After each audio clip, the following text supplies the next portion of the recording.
Hi, Adam here from Wardtone Records in Hampton, New Hampshire. And today I'm going to talk a little bit about wall records. Now, you've probably been into your record store, whether it's this one or another local record store in your area, and you've seen a wall like the one behind me, which has a lot of records. And in many cases, they are some very cool records. And then when you look at the price, in many cases, you may be a little bit shocked. Well, I want to tell you how these wall records fit into the overall store and why you shouldn't be intimidated by what you're seeing on the wall. So, in my store here in Hampton, New Hampshire, I recently hung up a lot more of these shelves that you see behind me. And at this point, we now have, I believe we're up to 78 different wall records throughout the store, which is exciting for me because I love to show off the cool artwork on these records, and I love being able to display more merchandise and have beautiful, colorful walls all over the store. I think one thing that we should point out right away is that, most record stores would have thousands of records. I think we may be up to something like 4,000, and the wall only fits, in our case, under 100 records, and probably in most stores, under 100 records as well. So this is not only the top 1% of records, but in most cases it represents potentially the top half of 1% or quarter of percent. So we're talking, the top 100 records out of, maybe 4 or 5,000 records. In my case, I try to put up a real eclectic mix of cool and interesting things. So I try to put records up from many different eras, from many different genres, from many different stylistic perspectives. I try to put some instrumental music and some vocal music and some rock and some hip hop, and all kinds of different things. Some folk, some R&B, some funk, some soul, some jazz, some psychedelic rock, some metal, some punk, you name it. And I try to find iconic records that look really cool on the wall, but also are fantastic listens from start to finish and real artistic statements. The wall records are not necessarily the most expensive records in the store, but in most cases or in many cases they usually are. And some of that is practical. If you have a particularly rare or expensive record, you don't necessarily want hundreds of people per week, putting their hands on it. You want to preserve it, you want to display it, etc., etc. But in my store, on the floor, and maybe I can help you see, there's these bins down here, which you see some $7 bins, some $5 bins. If we were to zoom that way, you would see some $2 bins, and you see some $1 bins. And then if you look down here at the main bins, you see records more in the 10 to 20 to $30 range. Whoops.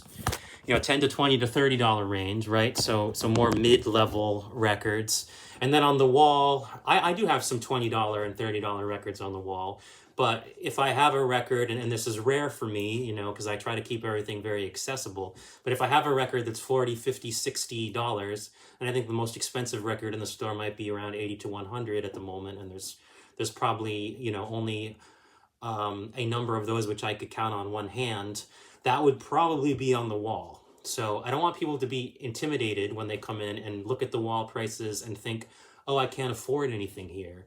That's not the case here, and probably not at any other record store.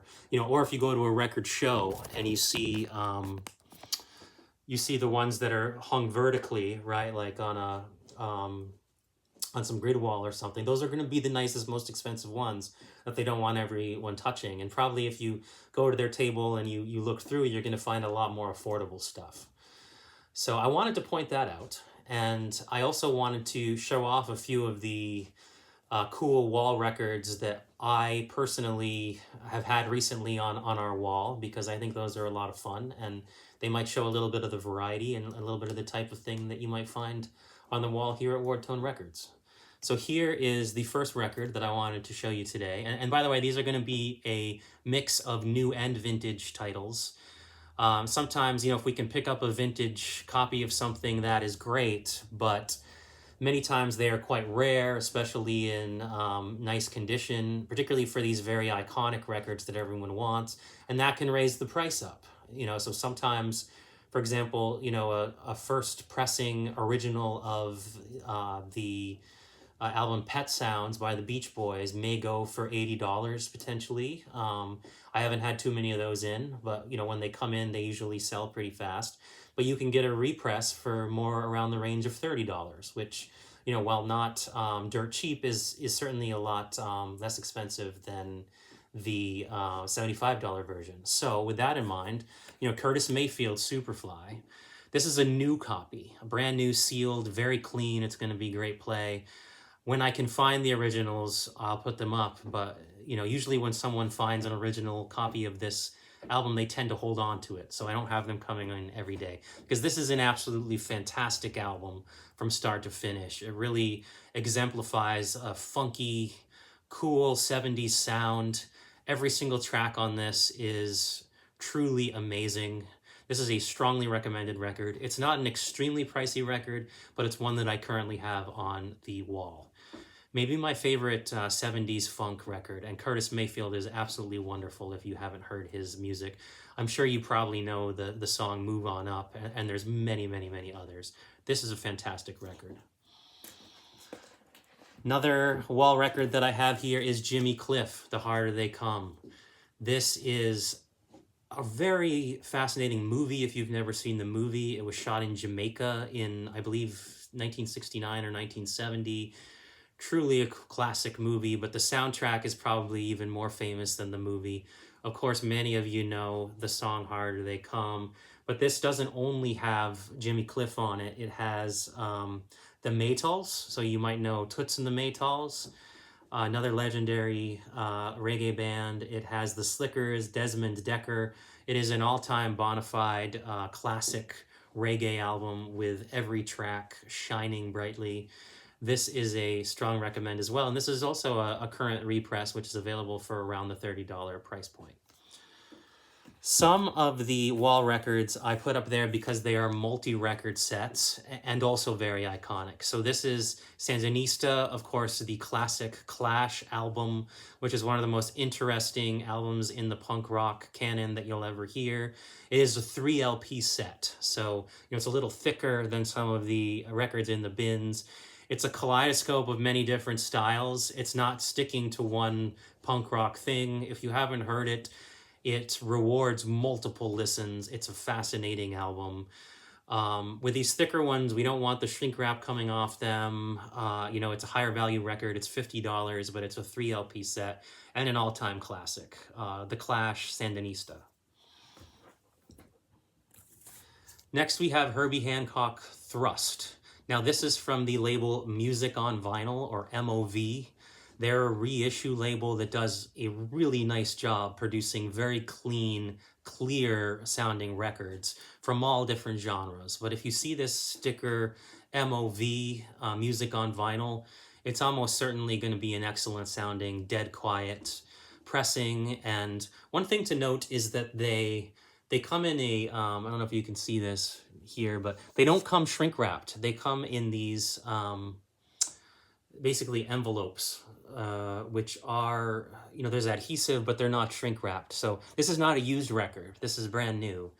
And you're always welcome to try and play test the records that are used in our store. But if it says new on it, please don't open it up, even if it's not shrink wrapped. This one, again, has an adhesive.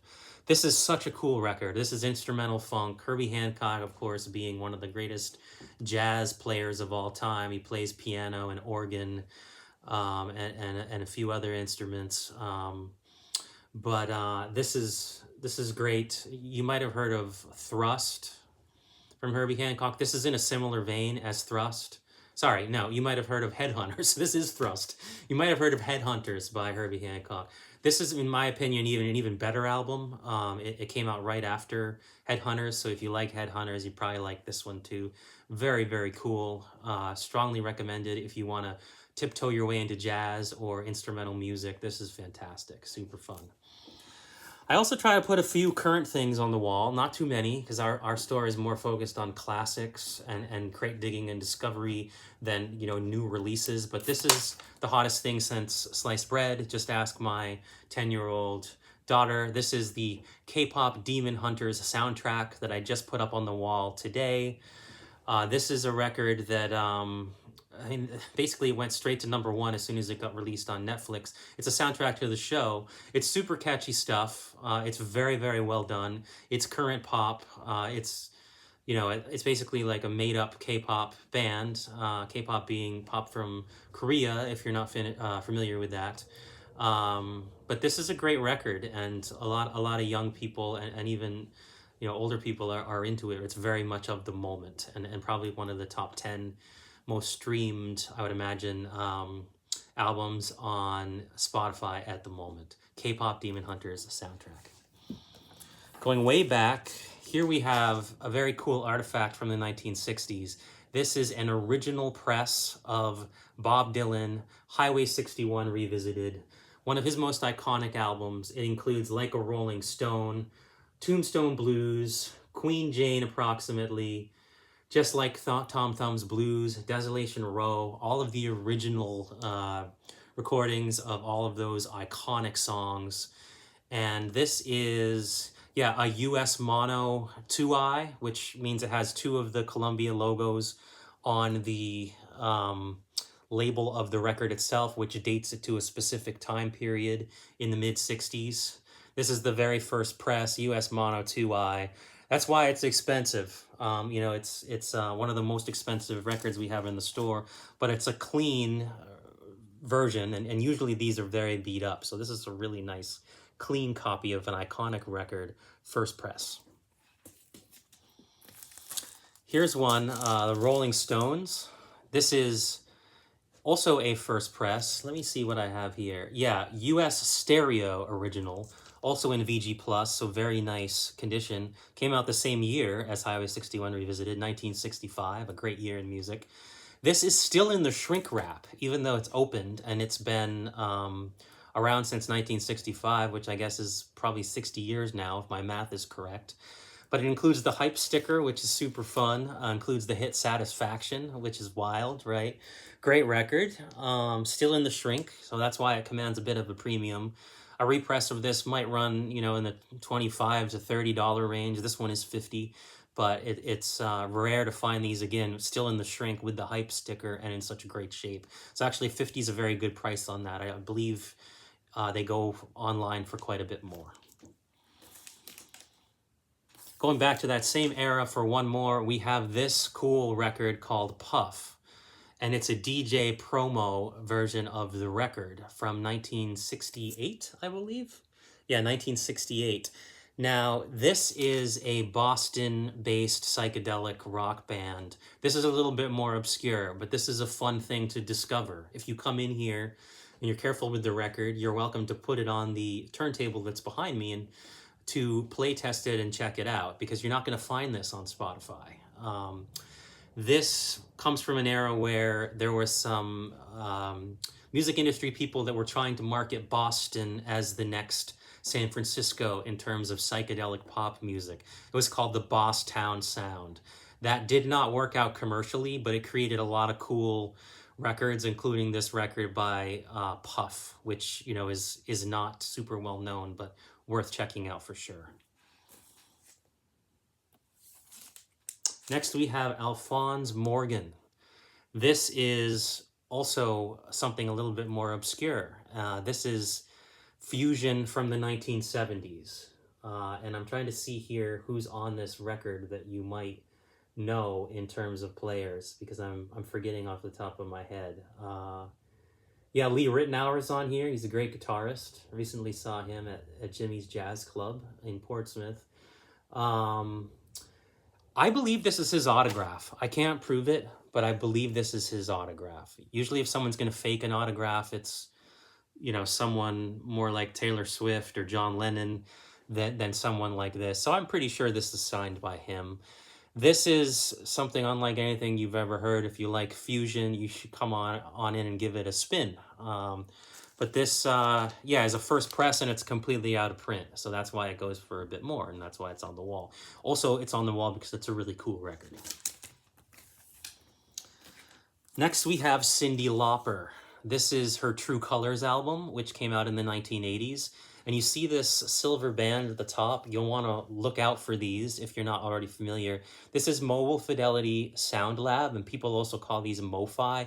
And they are an audiophile grade, higher quality record than what you'll find for most more generic or mass market presses. That's why this one commands a premium. There are collectors out there who really value clean, clear, rich audio who look for this, and they generally go for quite a bit more than your typical records. That's why this one is on the wall, and it's a little bit more expensive, although not too bad at $38. And it's also in really, really nice shape, VG+.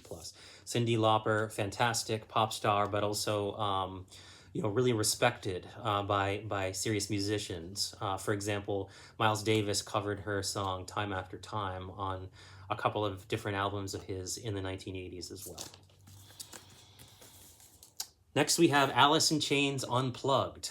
Now, for some reason, this is kind of hard to find, but I did manage to find a new distributor that has these.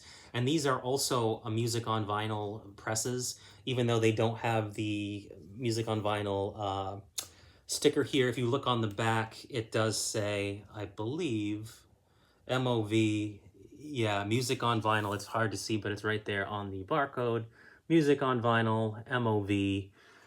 This is a fantastic record. We sell a lot of 90s grunge. I grew up on this music. I love Alice in Chains. This is one of the best unplugs.